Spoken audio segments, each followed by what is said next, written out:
I dropped a ton of money to spend the past week in Dubai with 200 of the biggest agency owners in the world, and this is exactly what they're doing and what I learned.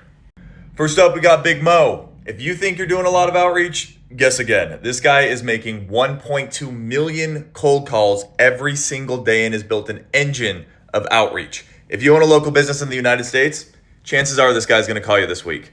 The lesson here is to do way more outreach than you think is necessary.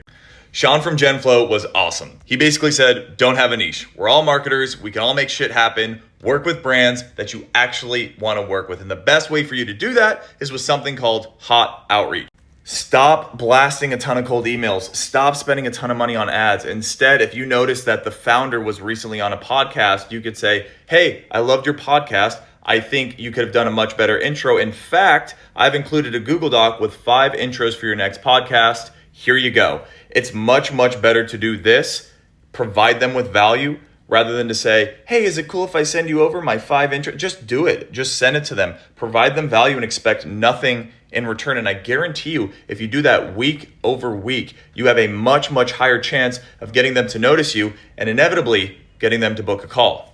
Fredo Musa, brother, sorry I don't have a better photo of you, but he is the COO of Bad Marketing. And I tell you, every single slide, I whipped out my phone, took a photo, and immediately sent it to my COO. And he asked a question right in the beginning that hit so hard. When you hire an employee, can you tell them with a straight face, within 5 years, where they're going to be?